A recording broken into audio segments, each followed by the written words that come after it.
Assalamu alaikum warahmatullahi wabarakatuh, and welcome to another live stream with Sammy Hegab. I'm your host. Today I'm going to do a live stream from an office. Early in the morning, still just after Zuhr. So I'm going to go through that. I'm going to see who's available, if anyone's available to come on podcast with us today. Then I'll invite them to join uh, on this live stream. If not, because it's working hours, a lot of people are actually working until 5 to 6 p.m. even in the UK and in most European countries in the Isle of Man and so on. So we might not get any luck today. I am going to also try to see if I can actually get that sister that's actually in a refugee camp at the moment, because fortunately, no matter how many times you warn these people against human traffickers and so on, they fall prey to them. And she was exploited and driven to try this trip, and unfortunately, she almost drowned in between Turkey and a Greek island. However, she was saved. Now she's currently in detention. This sister has memorized the whole Quran. She's a Hafizah, she's well educated, she used to be a teacher, but because of abuse in her life, domestic violence, and so on, it drove her to the level of, going to taking that risk in her life, almost to a point of ending her life, and taking a risk of an illegal way to enter Europe. Now, I always advocate that you should constantly pray to Allah, your creator, my creator, to find a solution, a legal solution to any problem that you're facing. Reach out. I am well aware when I was going through hardships, I didn't get any support from the majority of Muslims, and I did get support from other people that have adopted the Islamic way of life, although they are not professing to be Muslims. However, they have good character, good ethics, good morals, which the Prophet Muhammad sallallahu alaihi wasallam, peace and blessing be upon him, advocated for us to be. You know, the Prophet Muhammad sallallahu alaihi wasallam, he always, peace and blessing be upon him, he always told us that our character is Islam. Al-akhlaq, character, your personality, the way you treat people, you respect people, and so on. It's all part of Islam. In fact, I can say about 97% of Islam is the way you apply it in life, how you deal with other people, how you do business, how you deal with the environment, how you look after the environment, respecting others, cooperating to do good in the world, spreading peace. And then about, let's say 3-4% even, if you want to push it that way, is your relationship between you and the creator, which is the foundation. Of course, you need strong foundations to build high-rise building. So it's very important to pray, fast, and do all these obligatory religious rituals or aspects of Islam. However, that's between you and your creator. So if you do it, you're doing it for yourself. It's only for your own benefit. But the most important thing is how you're going to benefit everyone else, how you're going to benefit society. What are you going to do to serve others? What service are you going to provide to the world and others? How are you going to be beneficial in your life? Not for yourself, not for you to accumulate wealth or for you to get academic status or whatever, but how you're going to promote it to others, as well as benefit others, solve other people's problems, alleviate poverty in the world, be kind to even other creations such as animals and so on. Okay, and be concerned about other people's suffering, not be have a pity for them, or like be sympathetic and say, oh yeah, I feel sorry for them, what a shame. And I'll tell you something, after after I did the broadcast, I got a few Muslims reached out. I'd like to say a big thank you to the Imam of the Isle of Man Mosque, Turkish brother. He's a new Imam to the mosque. And he reached out and he said, he's got contacts in Turkey and he will try to assist in any way he can. And he did promise that he will take this matter serious and make people aware of what's going on. I'm actually looking at the door just in case any of the guests come in, because I've invited a few people to come to the office and we can do a podcast interview with them. Also, I've invited Sahish and a former diplomat from Pakistan as well to come on and share some of his experience, because he's been in a government position. He can talk about that. He's now living in the Isle of Man. But inshallah, when he does come on, I'll introduce him and I'll get him to introduce himself and tell us what his objectives in life are now and what he's been doing in service Pakistanis in Pakistan when he was in a position of government as a diplomat. So I'd like to say a big thank you first of all for the Imam.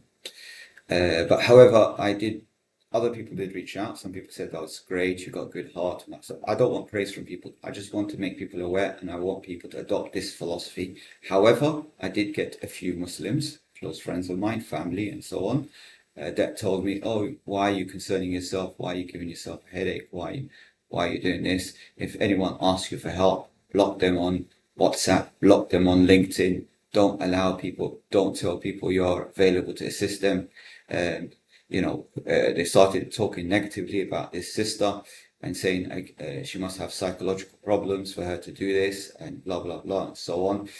They started talking negatively about people with mental issues, people that are suicidal or have so many problems, and said to me, you should just ignore them, let them end their life their way. It's none of your business, blah, blah. So I got told off by a few people. Unfortunately, they are further from the truth of Islam, because this isn't what Allah has told us in the Quran, nor the implementation of Islam according to the Prophet Muhammad ﷺ.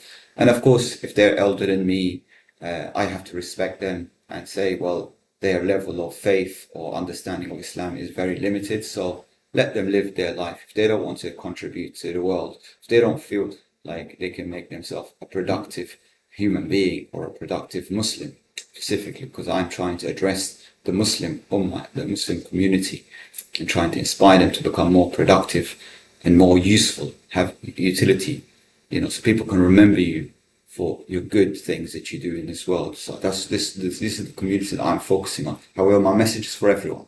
If you want to take something, you like something from what I'm saying, you want to take it, adopt it in your life, and anything else, you can just leave it out. You don't have to believe in a creator. If you decided to become, whatever, atheist or whatever, it's your choice. There is no compulsion in religion. It says that in the Quran. There's a verse in the Quran that says there's no compulsion in religion. And the word deen, which is the Arabic word, is not only does it mean religion, tradition, culture, and also the most accurate translation of the word deen, la ikraha fi deen, is way of life. So we should respect everyone else's choice of their way of life. Okay, so we shouldn't intervene in other people's way of life. Respect them.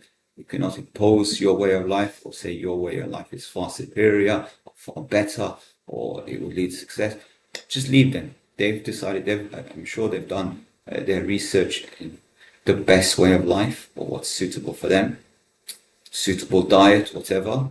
Let it be. If they're happy, so be it. Okay. However, if they ask you for information, they ask you what's the teaching of Islam, how can I improve my life, how can I become a more better, productive human being, then you can share with them the message of Islam and what the principles of Islam are and how to be useful and so on. Because unfortunately, us Muslims, vast majority of us on earth right now, are bad examples of Islam. We're not even implementing Islam in our own life. So therefore, people are seeing the negative side, that something that's not even associated with Islam. They're seeing the dark side of human beings, bad practices, hatred, violence, aggression, abuse. A lot of the men, especially from my culture, the Middle East, or even Asians and Pakistanis and subcontinent, far majority of them do not understand what it means to be a man according to Islam. They don't know that at all.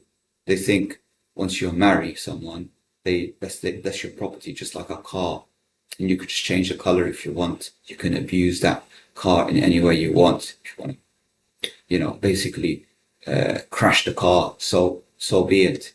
You bought it, whatever. You own something. If I own this laptop, I bought this laptop, so I own it. So if I decide to ditch it, throw it away, sell it, I could do whatever.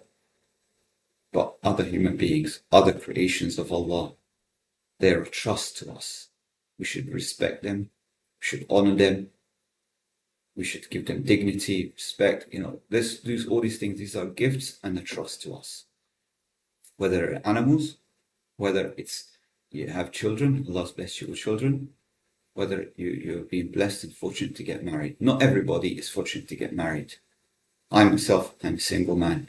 I didn't, unfortunately, meet that individual that I felt, or the sister that I felt that she could be, suitable wife, partner in life, a suitable mother to children, someone that has the same goals in life, same purpose in life. So I just leave it. I leave it to Allah. This is what's written for me. Alhamdulillah. If it comes, it comes. If it doesn't, so be it. Alhamdulillah for everything that Allah's given me. Allah saved my life so many times. I was near death several times in my life. Every time when I'm like this close to death or an accident or anything like that, I've been saved by like the thickness of a hair. That's how close. And very recently I just ran across the motorway. I want to take a shortcut and I ran across the motorway and my ankle twisted and I almost got hit by a car. But for some, I cannot explain it. It's a miracle in a way. All I can do, put it down as a miracle. But I just had this super push or something, just like an inertia, something pushed me forward. And even though in pain, I managed to run faster than even if my leg was normal, So somehow I had this rush of adrenaline and a drive to run fast enough to cross the road and not be hit by the fast traveling cars. Alhamdulillah. And my ankle healed by itself. My knee healed by itself. I had lots of medical issues. I had lots of issues, fogginess of mind because of my weight. But alhamdulillah, since the beginning of the year, I was almost 130. I'm now 86 kilograms. Alhamdulillah. Just in August alone, I lost almost 20 kilos. Well, actually, to be exact, about 50 days it took me to lose 20 kilos between August and, let's say, middle of 20 kilos in the middle of September. So this is a blessing from Allah that's helped me to accomplish these goals. And inshallah, my health will improve more by the will of Allah, of course. I could not do it by myself. I could not have imagined that I could lose so much weight very quickly. And when I measured my body composite, the vast majority of what I lost during this prolonged fast was body fat, which is the key. The key is to drop your body fat, not lose muscle. I did lose some muscle, but that's just part of it, But the large portion of what I lost in weight is body fat. And I've seen a lot of health issues, get reversed. And you can see the difference if you watch some of the videos that I made in the past, the way I speak, the way I communicate now and the way I look. Inshallah, you will see a difference. So say mashallah, and I wish for you also success. This is why I'm sharing my journey. I try to do regular now podcasts so people can benefit. This is not, and for people that have this mentality that people do things because there's some sort of a monetary gain, there's some sort of a benefit. I'd like to make it clear. This channel that you're watching me on right now, this is going to be 100% fi sabilillah, for the sake of Allah. It's going, every single penny that comes from this channel. If I do get monetized again. For YouTube, they have their own policy why they demonetize me. I'm not going to go into the detail of it. I'll leave it to them to decide. But if they decide to monetize this channel, every single penny will go towards supporting refugees. It will go towards supporting charity. And you know what? I'm sick and tired of supporting charities now, Islamic charities. Inshallah, by the will of Allah, and if anyone wants to join me, I will set up a real Islamic charity, a real ethical, moral Islamic charity that's going to support all human beings that are struggling by training, housing, alleviate poverty. I'm going to deal with all that, and every single penny will go through Sabilillah. In fact, I will start myself, my own business is going to support that charity, is going to support that foundation. And with my contacts in the technology sector, everything, I'm going to start promoting it through all the other open source foundations and charities, because I'm going to promote teaching open source technology. I'm going to train people up, inshallah. I'm going to make it my mission in life. So if you want to join me, by all means, but you know what? You're not going to get a single penny. I'm not going to get a single penny from it, because everybody that gets on the board of the trustee of this foundation, inshallah, is going to do it only for the sake of Allah and the benefit of people. So if you have an intention that you're going to benefit in some way, forget it. It's not going to happen. This is going to be the first ethical charity ever. And I'm going to start it here, inshallah, in the Isle of Man. Whoever wants to join me is more than welcome to join. Because I'm just sick and tired of people that are still sleeping and ignoring what's going on in the world. And the people that are suffering. All over the world, people are suffering. People are being driven out of their own homes and countries. And I'm not just saying by oppressive leaders. I'm talking about invaders of a country. I'm talking about even invaders of your own home, such as a husband of a wife who abuses her, puts her through so much pain, like this example of the sister from Palestine who was driven to leave, and her family actually helped her escape just to get out and to become a student in Turkey. And even when she went to this new country, she was abused and she faced so much hardship. Nobody supported her, to the point, unfortunately, because I didn't keep contact. I didn't know what situation she was getting into. Unfortunately, she got exploited. She got tricked. She got deceived, and every little penny that she had was taken away for her to get to board a ship that they promised her she would be welcomed in open arms, just like the Ukrainians get welcomed everywhere. You go to any British or European airport, you see welcome to Ukrainians. Why don't we respect all human beings and say that all human beings' life matter? Not Black lives matter, not Ukrainians' life matter, but all human beings' lives matter. Why can't we be like that? Because we all originated from the same father and mother. I've said that to you so many times in the past podcasts. So why can't we respect one another? We all brothers and sisters, irrespective of our gender, irrespective of our creed, skin color, status, financial status. It doesn't matter.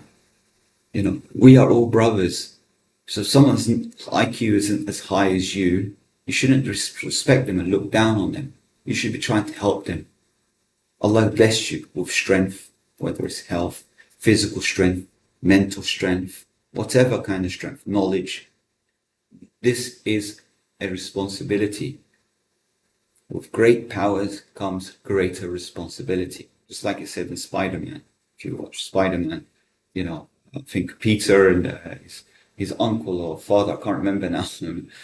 It's been a long time, but I was a big fan of all these superheroes and Spider-Man. And I remember this quote. It says, great powers comes greater responsibility. It's not my own quote, but, it's very good. It's absolutely correct. It's very Islamic. But unfortunately, this is not the case. Apart from maybe out of, let's say, 100 Muslims on the Isle of Man right now, I could probably count 2 or 3 people that will say Allah, they deserve Jannah. Out of 100, that's 3%.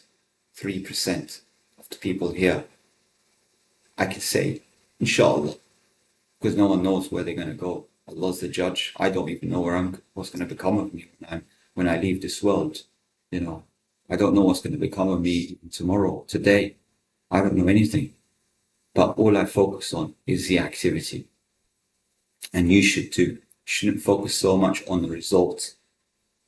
So if you're aiming, have a goal, obviously. I'm not saying you don't have a goal in life. Have a goal in life. Have a goal to be financially independent. Have a goal to, have the wealth so you can actually support humanitarian projects. Have that goal.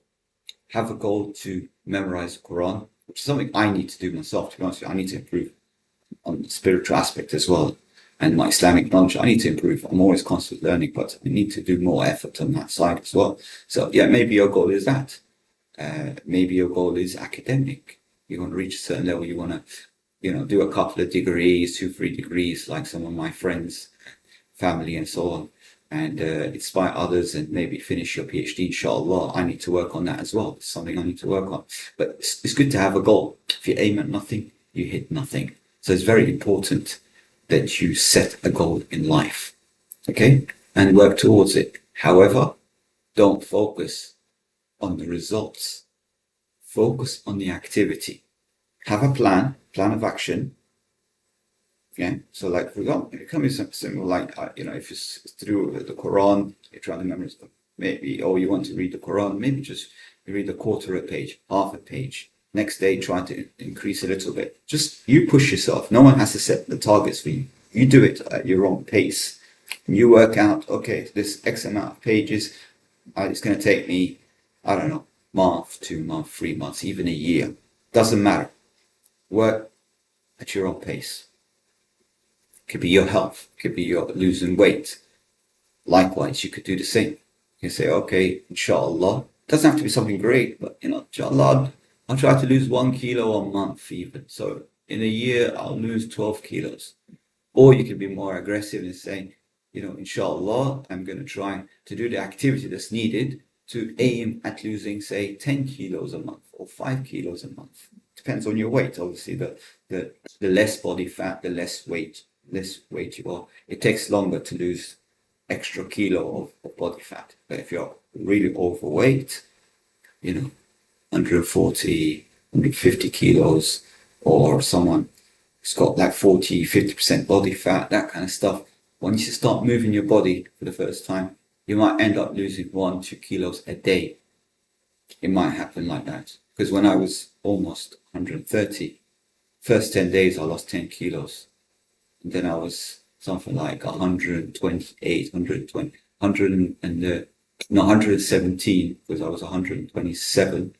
And so it was like that. So I dropped about 10 kilos from there. So you can set a goal. However, don't be disheartened when you don't hit that results. If you aim at the stars and you miss, you'll land on the moon, which is quite a distance from planet Earth. So you would have achieved something. So you don't have to keep measuring every day, and sometimes people advise you to just keep measuring it. You don't have to do that. You can do it every 2-3 days because it takes time. Same thing when you're working towards something. You might be studying. You might go into the exam and may not get the grade that you want. It's written for you. Accept it. Even if you fail in the exam, you worked hard, you did your best, but you failed. Doesn't matter. Say Alhamdulillah. Maybe Allah has something better planned for you. Believe you me, I've been through so many of these hardships and challenges. I was in a job once when the manager prevented me from going to Jummah prayer, to go to Friday prayer. And I made the decision to go against that will and to go to Friday prayer, the Jummah prayer. Because it told me in the Quran, and this verse kept ringing in my mind, when you hear the call of prayer, abandon your business, abandon everything, and answer the call of prayer. So I said, who do I go with? Do I go after the money? Do I go after my job, the status, all that stuff? Or do I sacrifice it for because it's the right thing to do? And I sacrificed. I lost a job, very high paid job, possibly more than people earn in 10 years. I used to get in a year. So just to give you a perspective of the kind of thing that I sacrificed, alhamdulillah for that, because Allah opened many opportunities for me. Allah made life easy for me. He took me out of the hardships that I'd faced, and I've been through a lot of struggles. I don't need to go into the detail of it, so I can relate to people that are going through hardships or difficulty, heartbreak, and all these challenges, failing so many times. I've actually failed so many times. I lost count. I lost count of how many times I actually failed, how many times I attempted to do a master's degree, how many times I tried to do a course and dropped out halfway, or I didn't go sit the exam. I just lost count. The amount of times I tried to start a business and I ended up losing everything and hitting rock bottom and not knowing how am I going to pay the rent? What do I have now? What do I have left? I don't know what am I going to do next. And at that point, Allah made an opening for me. When I said, alhamdulillah, at least I got my health. Maybe my balance is zero, maybe it's gone to sub-zero, but alhamdulillah, I still have my health, still got my eyesight. I started thanking Allah for the blessings I have, and immediately solutions came. It's a test from Allah. Believe you me, He can see us at all times. He's aware of everything. People used to laugh at me when I hit rock bottom, one point in my life. And I would tell them, I can see a white light at the end of the tunnel. And I was so happy. And they would say, oh, I feel sorry for this man. He's lost it all.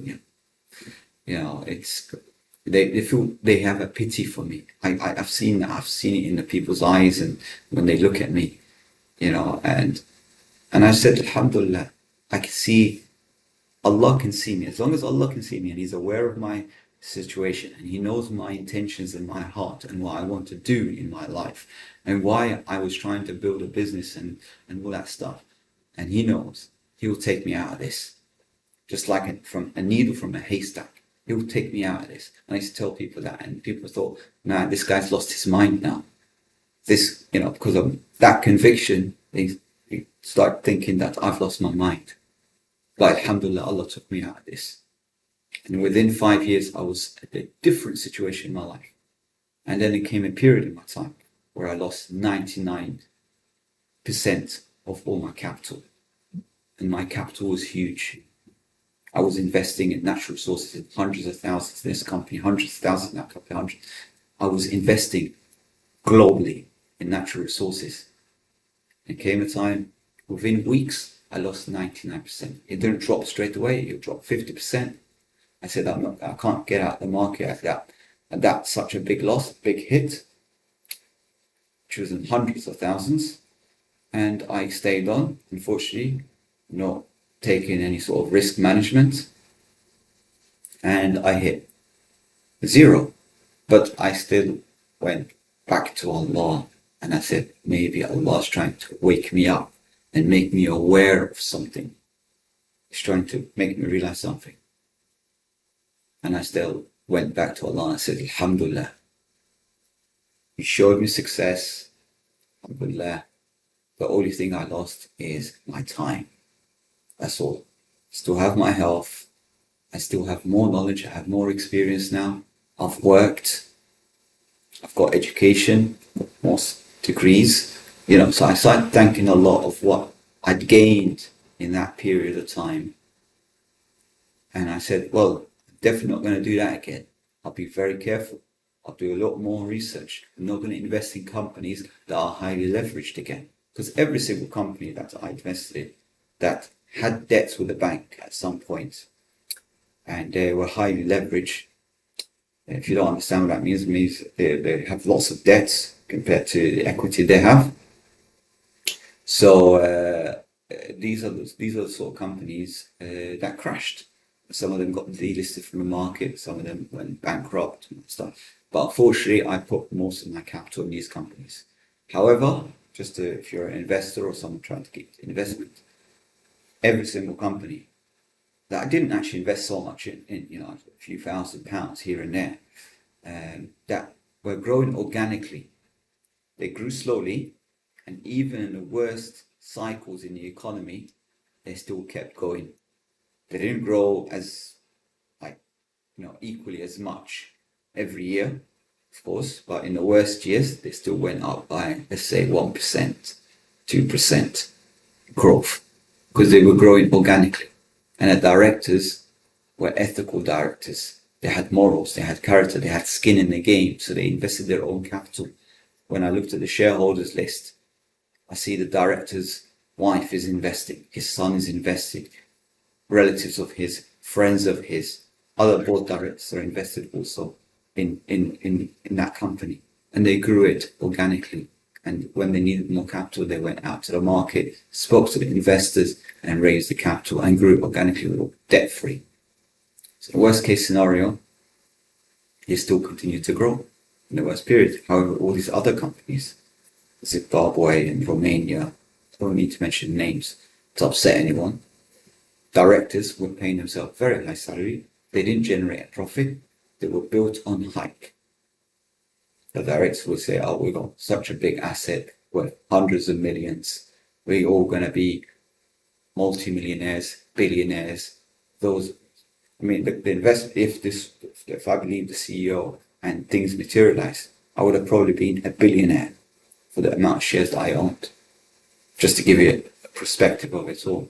But unfortunately, nothing goes that quick. Nothing goes in that sense.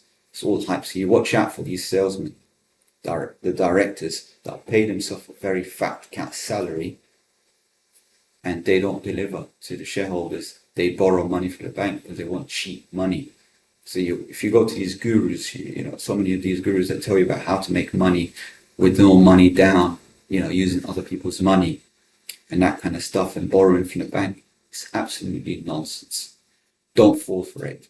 And you would realize that these people, these so-called gurus, will ask you to invest in a course to learn about their strategies that might have worked 10, 20 years ago, that no longer works. So they're looking for other ways to make money for themselves, not for you, for themselves, not for you. Okay, so you have to be wary of that. By all means, attend all these free business conferences, learn from other entrepreneurs, network, build up your network connections, learn from others, but don't fall in a trap. Be careful on that. And what really upsets me the most as well is when charities follow that model.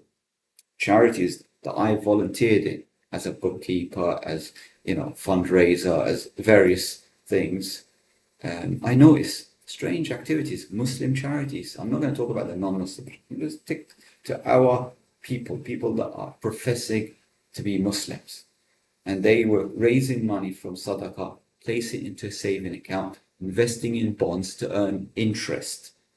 Just to let you aware of what's going on. They're not spending your money straight away. They're deceiving you. They're deceiving us. And most of all, they think they can deceive Allah. That's the reality. Most of these people that are actually setting up charities in the UK, Islamic charities in the UK, and you see them on TV, on Islamic channels. I don't need to go into the detail of the names and the trustees and these people. And you see them with all these big beards and all religious and saying the name of Allah and blah, blah, blah. You will notice something strange about it. Unfortunately, you'll notice something very strange.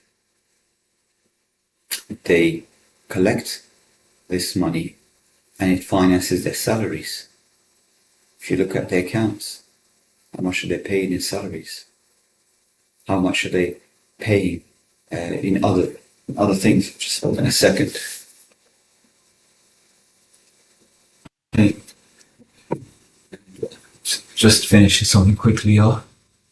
Okay, so yeah, sorry about that. Yep. And so how much are they earning? You shouldn't be earning anything. If you're doing it for Allah, you shouldn't be trying to earn from it. You shouldn't make it as your source of income. Your source of income is supposed to be your job. If you're an employee, you're working in a company, you earn a salary, that's fine. Next level up, you're a contractor, consultant. Maybe you're trading your time for money. Next level up, you have a system and you're leveraging other people's productivity. Maybe you have a team working. Maybe you have a restaurant, you have employees that are working, you can walk away from the business. So now the business is starting to generate profits and you're getting yourself dividends from the business, or you own a few properties and you rent them out and the rent is constantly coming in every month. So that's a passive income. So you don't need to trade your time for money. So you can leverage your productivity, you leverage the property portfolio, you leverage your other people that are working, your engineers or staff, whatever, they're working, the business is growing, business is generating profit. So that's the next level up. That's being a business owner. Okay, that's a business owner. Other than that, you're self-employed, you're just trading your time for money. Below that, a little bit, you have to start somewhere.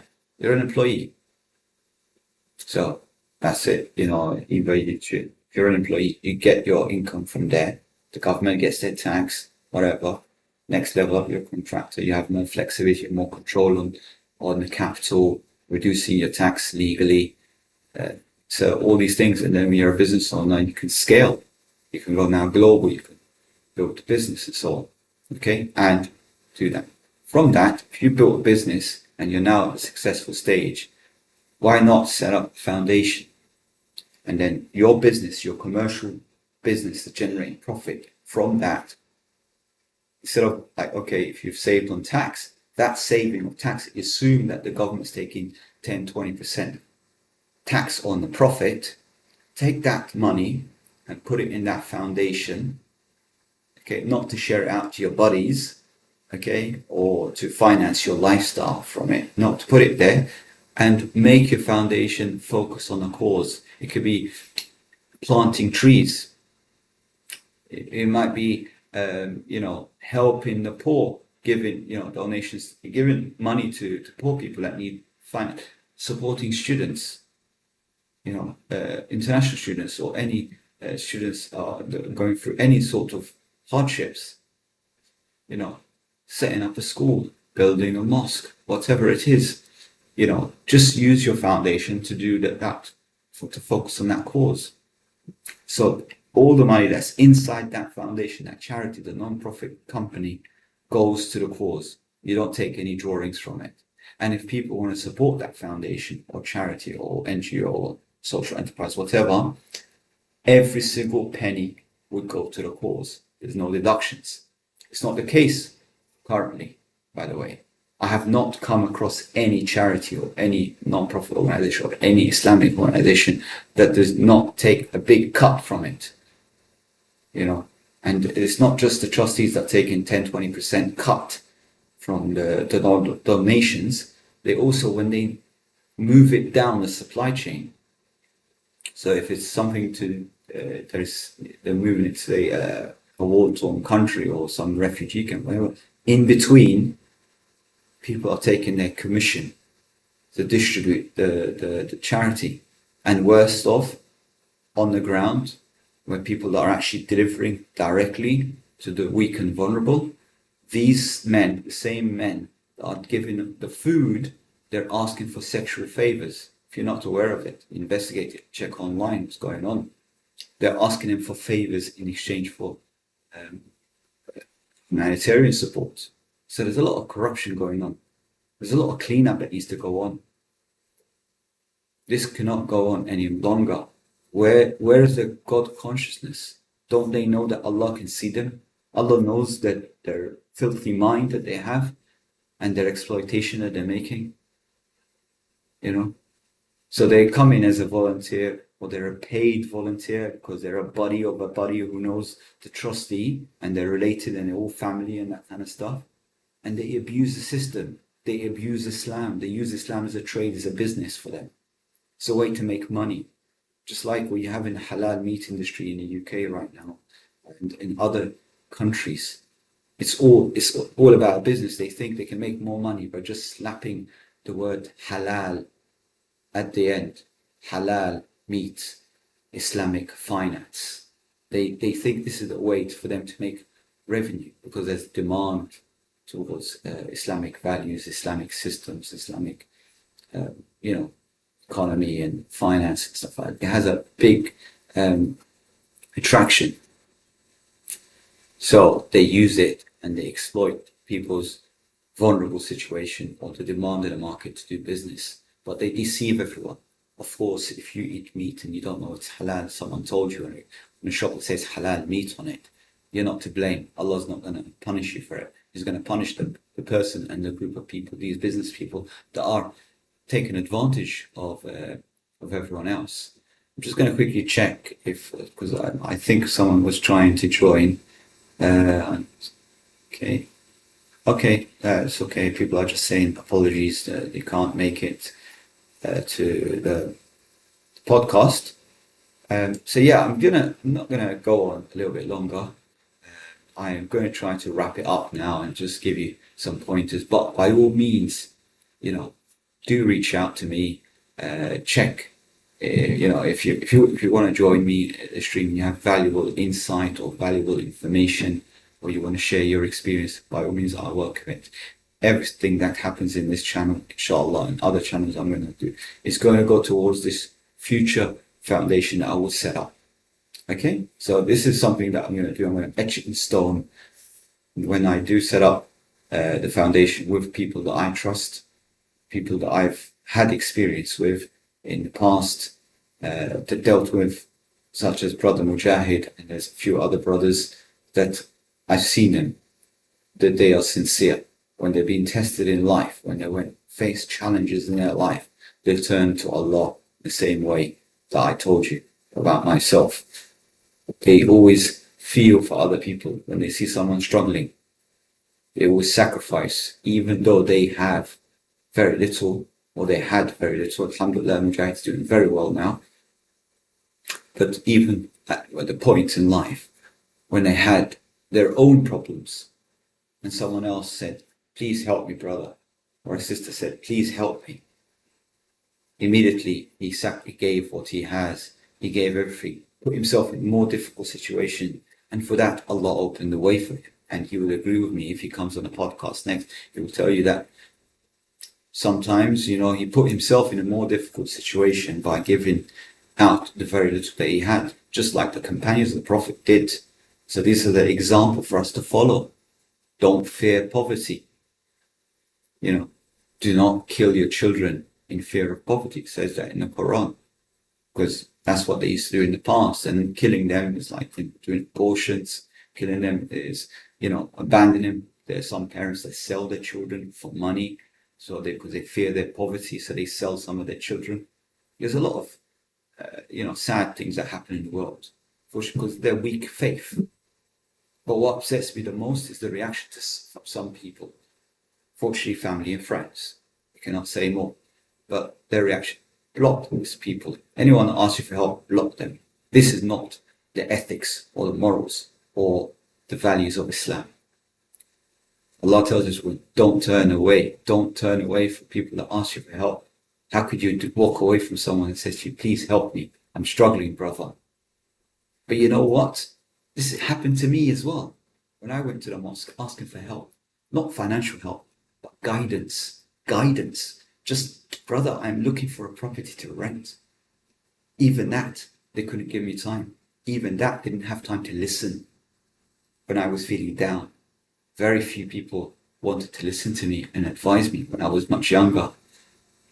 When I was going through some hardships, emotional hardships or business hardships or whatever, people don't care. People don't want people that have issues. They ignore them.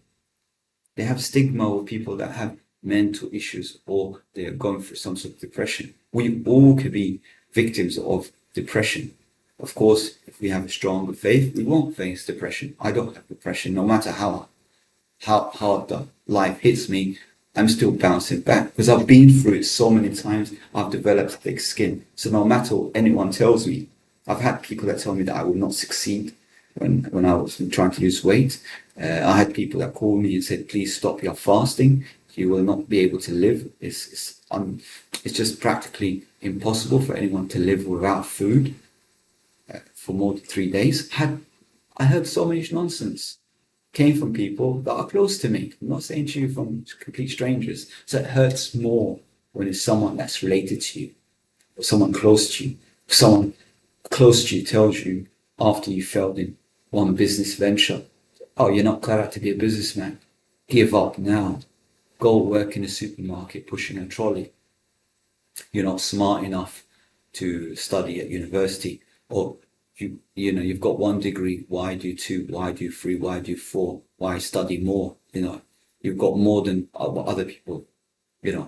Just stop, because education doesn't pay the bills. I heard so much nonsense from people. These people are people that have never tried anything in their life, because they're a failure, they're a loser, they don't have no ambition, no goal in life. So they kind of think that this is the way to live, to be a loser. And I've met people in their 50s, 60s, and 70s, and 80s, and they're just sitting there in front of a TV doing absolutely nothing. I tell them, what's your purpose of life? They say, well, we're just waiting for the bus to arrive. What they mean is they were just waiting to die. They have no purpose in life. And I keep telling them, and I'm telling you now, if you're one of those people, is as long as you're still alive, as long as you're still in the game, you still have a chance to win the game. And not win the game as in financial wins. I'm not always talking about that. I'm saying to make a mark in this world, to make life better for others first and for yourself. Benefit, enjoy this journey while you're here. While you're waiting for that flight to take off, stay, do something productive. See if anyone needs support, needs your help, needs your experience in life, needs whatever. Even be a carer for someone voluntarily, not for financial gain. Do something while you're here, because certainly Allah's brought you here for a purpose. Only you can fulfill that purpose. It's your mission. So you need to fulfill your mission. And maybe because you haven't completed your mission, you're still alive in this world, because you still have a purpose here. But if you just let your life go like this, at the end, no one's going to remember you for anything.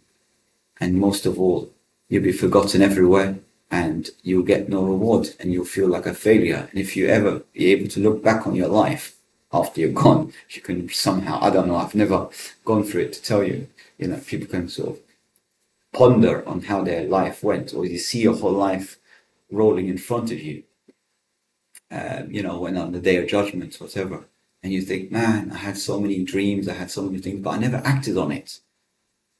The dreams and goals and ambitions and stuff like that only came to you. Business ideas, maybe traveling the world and doing something, traveling to countries and sharing, your skills and knowledge, and educating people, looking after, showing kindness to even orphans. It doesn't have to be like some sort of technical, you have to have some sort of knowledge that you can share. Maybe just caring, maybe going to the orphans and just say, just basically just touching them and saying to them, we all love you, we care about you, here's a little toy. Just show them love, show orphans love, show your own children love, give them love. And do not compare your children with other children, because each one of us are here with different traits and attributes. Some of the traits and attributes are very similar. Some people are very similar in their common interests, in their goals, and so on. So there is a lot of synergy between certain people. However, we all have our different strengths and weaknesses. One person could be tall, another person could be shorter. One person might have more muscular mass, easier for him to grow muscle. Another person needs to struggle a bit more to build the same muscle mass. One person might be good at mathematics, and might feel he feels like it's him, he's like a fish in the water when he's doing mathematical stuff. And other person might not be drawn so much to maths, and might be more better in like copywriting, writing stories and literature and that kind of stuff. So each of us have different strengths and weaknesses, and the goal is for us to complete each other, cooperate together, just like a man completes a woman and a woman completes a man. No one's inferior or superior. We are all different but equal. Different but equal. Not that we are all equal. That can't be right. You look at a woman, she gives birth naturally. I'm not saying to you the crazy woke stuff that goes on in the world today. And a man has physical strength, has certain attributes, certain things. Of course, men are different, so they all have different attributes, traits and qualities. And a woman also has different strengths traits and attributes, and some women are even stronger physically than a man. Some men. So it's not like the exact thing or exact science or anything like that, but just in general rule of thumb, certain women have certain skills. They're better at certain things than men, and men are better in certain things than women. And I can tell you some of my experience when I worked in different banks. Sometimes a female engineer, there might be a problem or something like that, and I would give it to her, and she would deal with it much quicker. She'll be able to solve that code issue far quicker. But then there's some problems that she finds it too stressful, and she gets really stressful about it, and then she would just say, "Oh, Sammy, can you just look at this problem? I've been a couple of days trying to solve this and code this, find a solution for this," and I would find a solution in 5 minutes. So there are some problems I can, as a man, the way my brain thinks, or the way I evaluate things, I can see this problem straight. I can see find a solution to that problem far quicker. And there are problems that I will struggle with, and I will just my brain will just lock up, and I just can't see it. It can be a very simple problem, but then I pass it on to my female work colleague, and she just looks at it and she goes, "That's the problem. There's a solution." It's just the way men or women are wired. Women are very good at multitasking. They could be on the phone, they could be talking to you, they could be watching TV, they could be doing various things at the same time. I don't know how they do it. I can't focus on more than one thing at a time. I have to finish what I'm doing and start the next thing, like that, in a linear fashion. I can't do two or three things at the same time.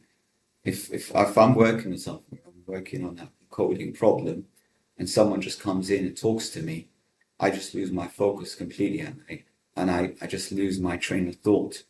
But if I'm left alone and I'm just focusing on that problem, once I solve it, then I can just shift my attention to something else. But women, they can continue their focus even if like 2, 3 people will be interrupting them at the same time. They'll be communicating with all 3, 4 people, and they'll be still coding. They'll be like this, coding away, and still be solving the problem and focused on the issue and focused on everybody else and giving answers to this person and that person, and and on the phone. It's just incredible how they do it. So they have certain superpowers, and men have different superpowers. But it doesn't mean that we're like this person's superior than that person, or a man is superior than a woman. Okay? No, we are different but equal. So respect that. Show value to other people. Know that one day you might need their help. So if you're good at something, and that she's relying on you or depending on you to deal with this issue, don't feel that you are the man. I'm superior. I'm better. Because one day you might be facing an issue and only she can solve it. So respect one another. Respect all races. We're not all equal. Not everyone has technical knowledge. Some of us have different knowledge. One person might be good at, like, as a carpenter, painter and decorator. I'm completely useless with colours. I see that women are far better creative. I mean, some men are also creative, but I'm not so good at creative. I'm very bad with like combining colors. I've taken courses on design and graphic design and that kind of stuff, but I've never managed to, like naturally be able to design good stuff. So it's just how it is, and you just have to accept it. Don't try to compete with each other. Don't compete. I know out there they tell the people compete, and who the fittest, the survival of the fittest, and all that stuff. It's not like that. You should be competing against yourself. That's what I do. I don't compare myself to nobody.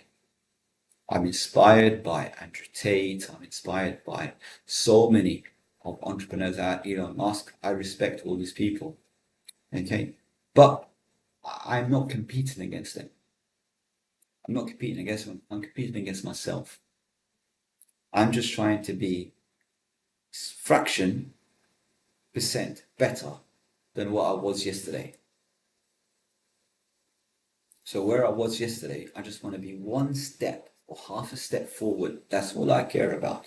Or even if I stay where I am, because with time, mankind's in a loss. Mankind, I'm not just saying men and women, all creation. We're losing, we're aging. Every second, we're aging. You're aging a little bit. You cannot, you're moving forward. Either you're losing that time. The time's not going to come back. You're losing your cognitive abilities. You're losing something. You're always losing. You're always in loss. Except those who do good works and persevere and exalt each other, pull each other, invite each other to goodness and contribution, to be productive. These are the people that are winners, because even though you're losing something, you're gaining so much more from that time that's being lost. So you're investing your time in something productive. And it doesn't have to be productive like you're hitting a nail and, with a hammer, and you're building and you're constantly working 24/7. No, you have to give your body some justice. Health is important. Then you have to give your religion some justice as well. Even the minimum stuff, even just praying and, praying 5 times a day and stuff. And then you have to give justice to other people around you as well. Society, community.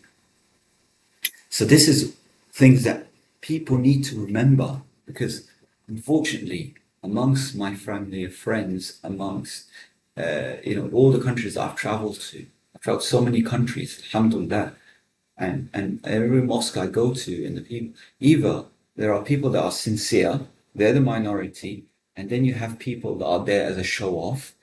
They're trying to look at me, I'm in the mosque, like I'm a religious guy. And then there's people that are trying to raise funds, so they go into their mosque to ask for some sort of support in some project.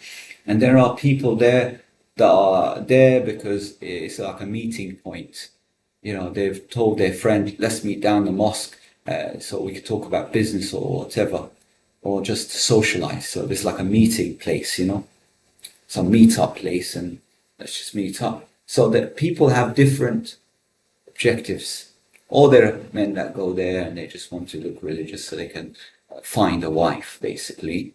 And that's the other thing, I mean, I get asked often, why are you not married? Why did you just marry? My choice of a righteous woman is slightly different than everybody else. I mean, I speak to some of my Egyptian friends, Arab friends, and I asked them, what do you look for? The ones that weren't married at the time, and now they're, alhamdulillah, they're married and they've got children and stuff. But they would tell me certain things that are very trivial, like, oh, I'm just looking for a very beautiful woman, and that's it. Is it important that she's a Muslim? Is it important that she is kind?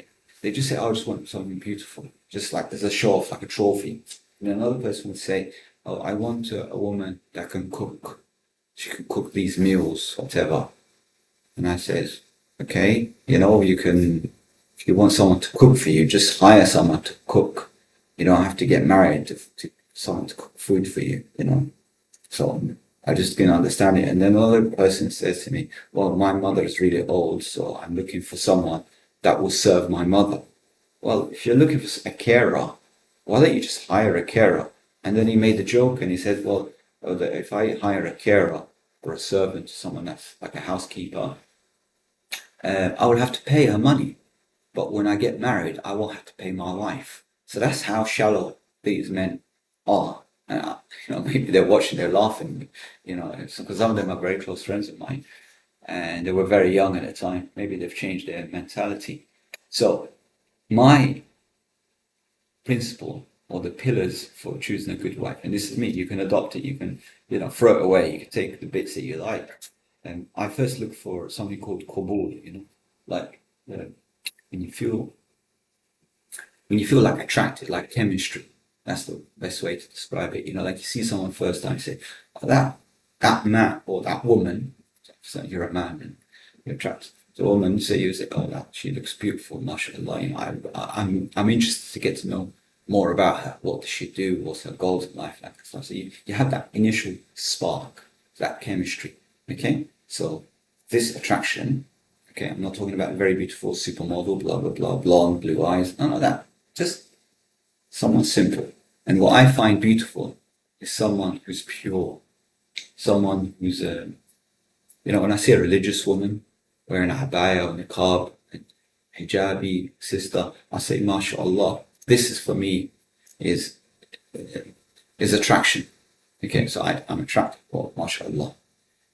Next thing I look for is common interests. I'm not saying that she has to be a photocopy of me and she has to have all the interests that I have, but we're all the same. But at least, let's say 78% common interest in life. Like I like walking. Support for health is important. Eating good quality, healthy food is important. So if I was, with a woman that she likes to eat junk food, she doesn't care about her health. Like some people, they just don't care. They just eat whatever.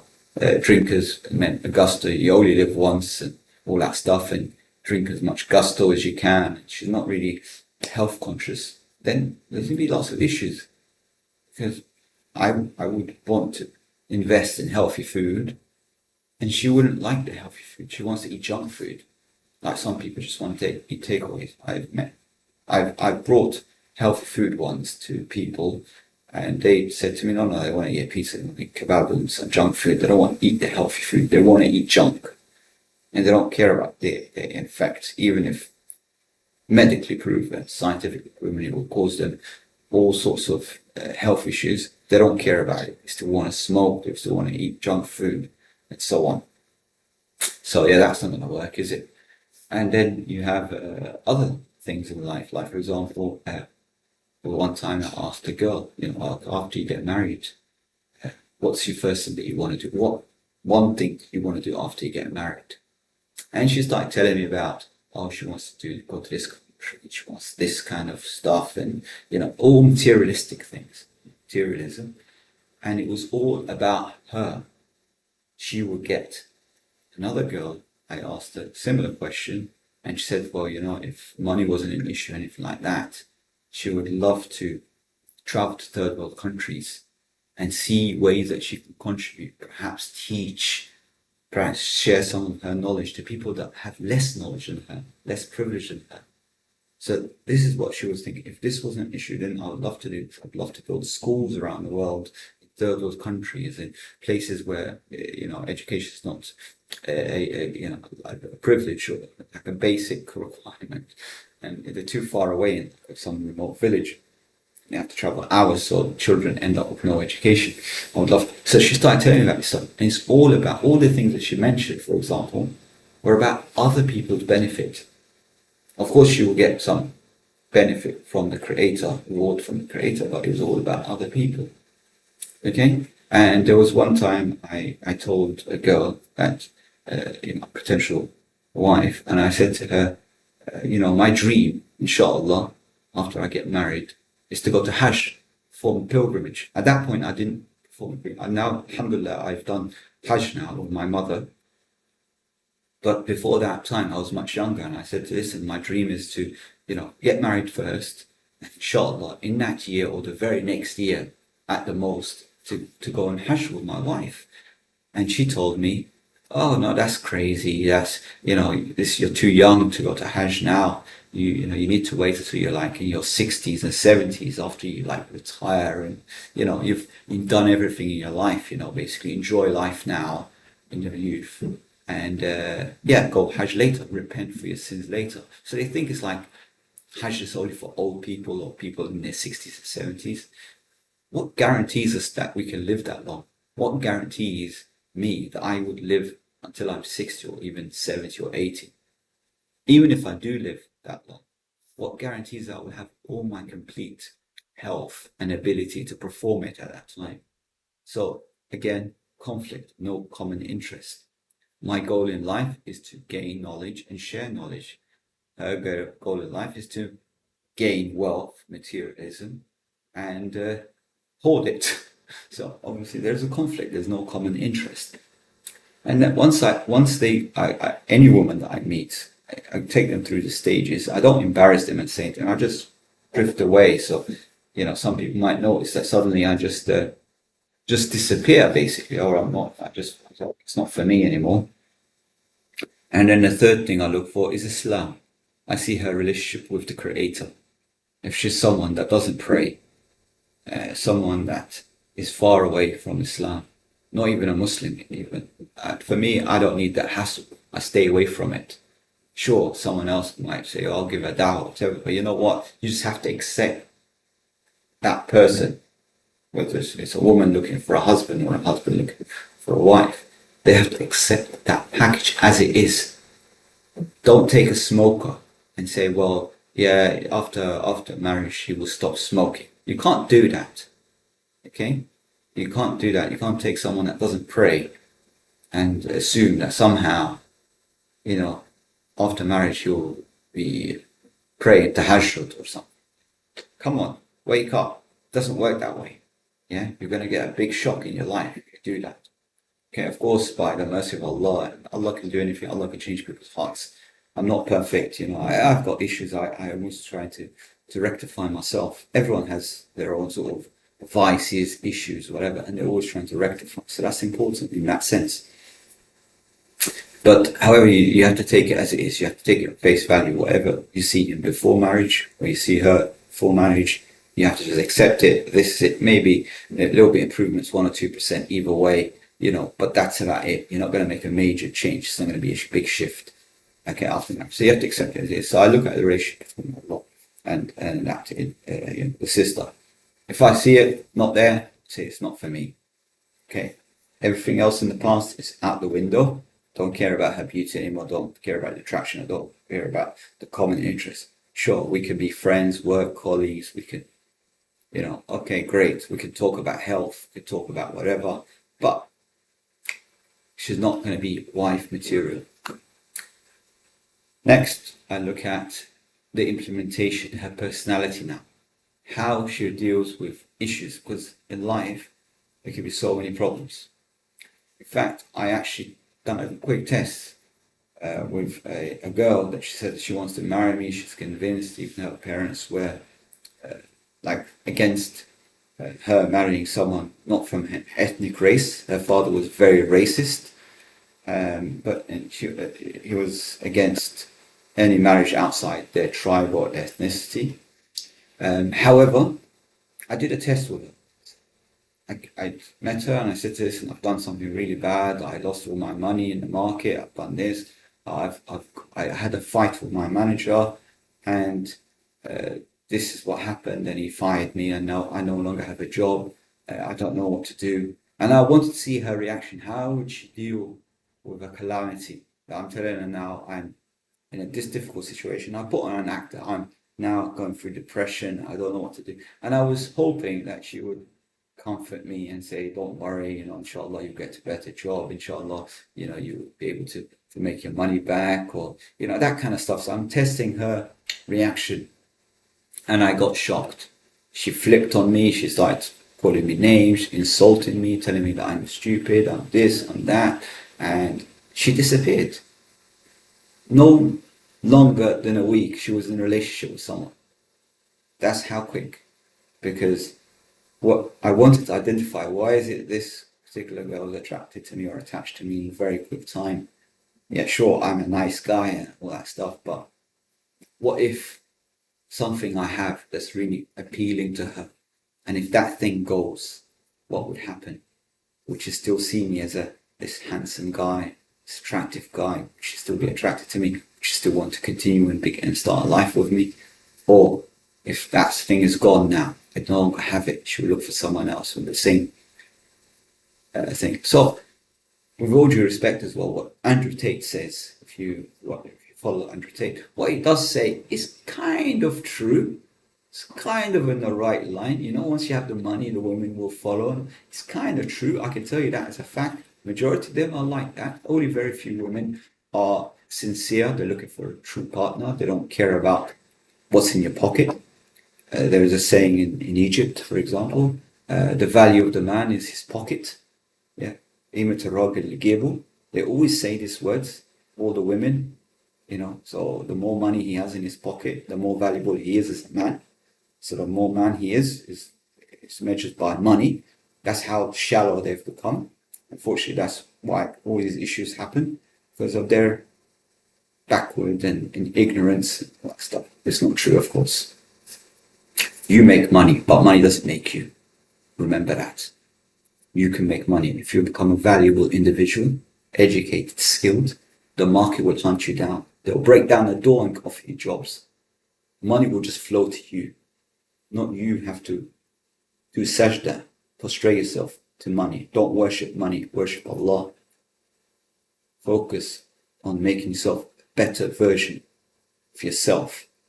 And believe you me, all doors of sustenance and success will open wide. So many doors. You just walk into any door and you will attain success, inshallah. Don't focus on money. And I've met so many people that want to be entrepreneurs. They want an easy way. There's nothing easy. If it was easy, everybody would do it.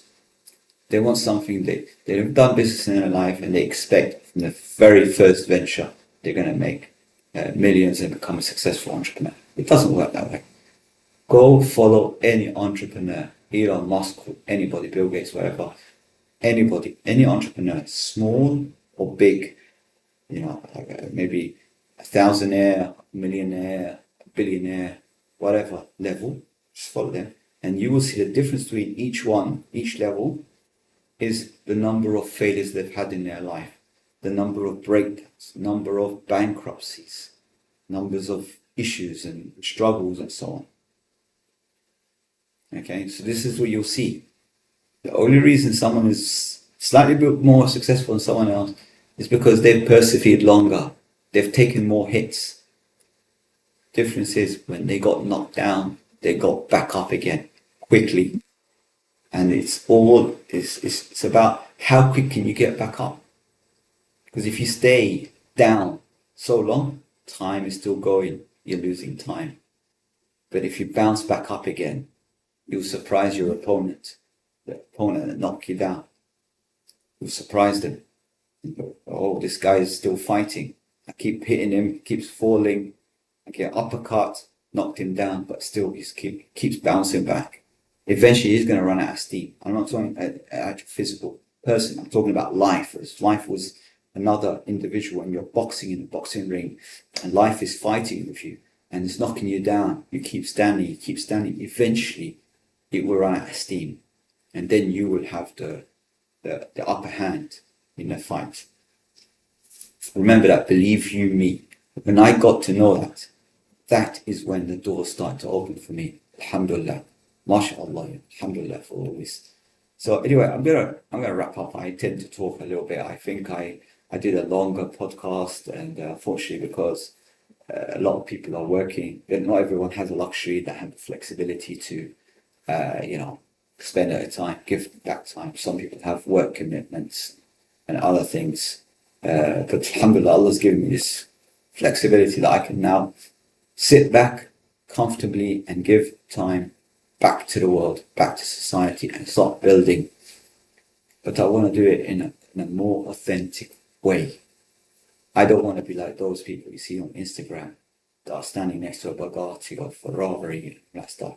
That is a waste of money. These people are not teaching you anything. They're just teaching you how to envy them and say, whoa, and worship them, turn them into idols. That's what they want. They want you to prostrate yourself to them. You should be humble and very simple. And I got inspired and I learned a lot of the way I am and how I am from other successful people that are no longer here.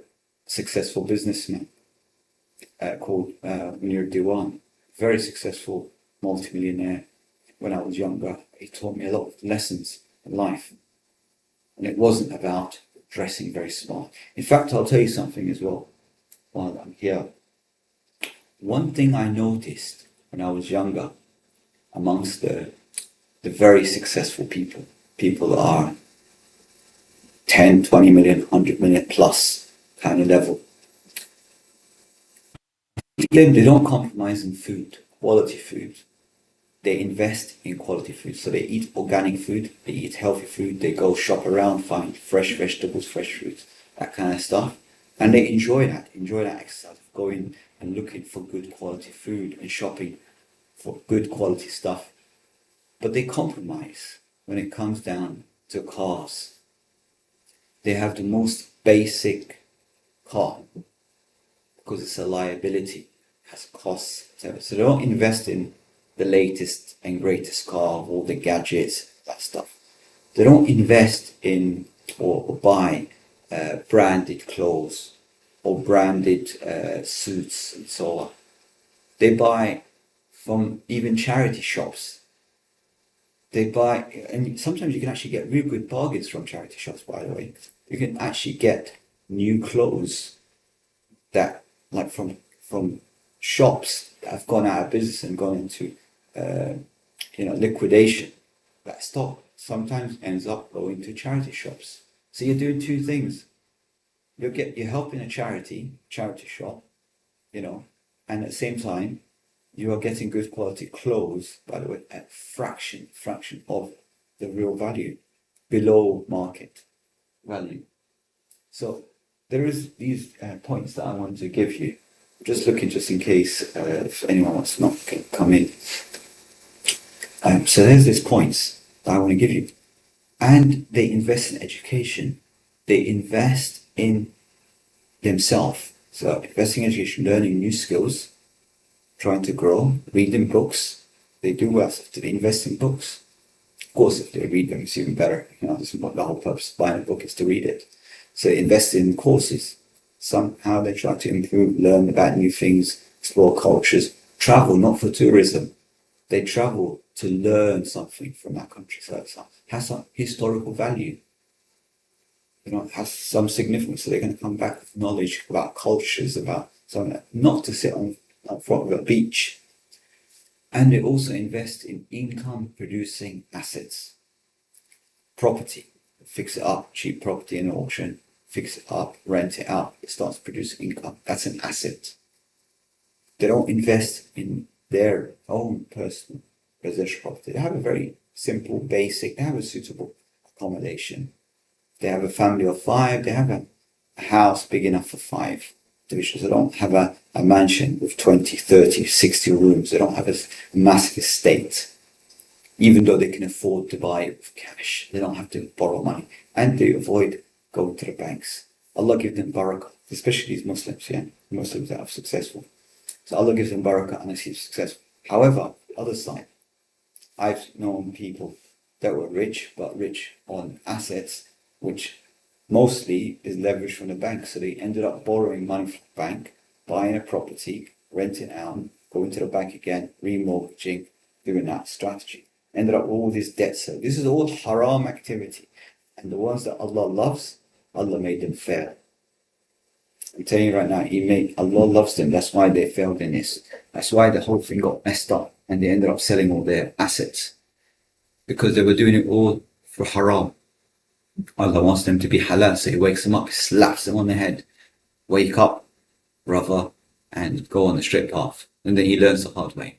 Of course, other people, they make money, but this is wrong to do it through debts. Do it for cash buyer. I'm a cash buyer myself. I focus on cash deals only. If I can't afford it, I walk away. That's it. Well, if I have £100, I don't try to spend more than £100. I say, well, I can get finance from the bank. The bank can loan me 10 times more. So I'm going to still buy some things for £1,000 and I'll have 100. Who knows, maybe next month I'll have more and I'll pay the debt. Don't do that. Work within your means. Don't look at other people. Look at yourself. Build. Maybe inshallah Allah may make an opening for you. Take longer, of course, but you have to have this conviction that whatever is written for you, you're going to get it. Your risk, your sustenance, you're going to get it. So don't stress about it. Accept it and work hard. I'm not saying just stop and wait for so your wealth will come through the door. Someone's going to knock on the door and give you £1 million. Not saying that at all. I'm saying to go out there, become productive, do your best, and Allah will provide your risk. But through halal means, without having to break the rules somewhere, because you're not going to increase whatever's written for you. You're going to get exactly the same amount, but you're going to face the punishment in the day of judgment. If Allah, of course, can forgive anyone, and no one can judge anyone. So solely by the will of Allah. We all have a different test in life. So yeah, this is all I wanted to give you. Now, the poor people on the other side that I've witnessed and known as well about, they seem to be fixated with other people's opinions. If I dress in such a suit, that people are going to look at me as someone that's successful. People are going to respect me. They're going to see me that, and they want to look rich, although they are very broke. They're poor. They're very extremely poor. They don't even have food on the table. They can't afford to buy food, so they end up eating whatever it is. But obviously, people can't see them when they're struggling in that sense. So they always see the man in the suit, polished shoes over, like a Rolex watch, whatever, which is all debt. So that's something to watch out for. You want to be truly successful, not look successful. Dress okay, but don't be fixated about other people's opinion. Be simple, be humble, and Allah will raise you. Serve others, Allah will raise your status in this world and in the next. Now I'm going to leave you now, inshallah, and we will keep going again soon. And I'll do another podcast and inshallah have some really good guests. Okay, Assalamu alaikum for now. Take care.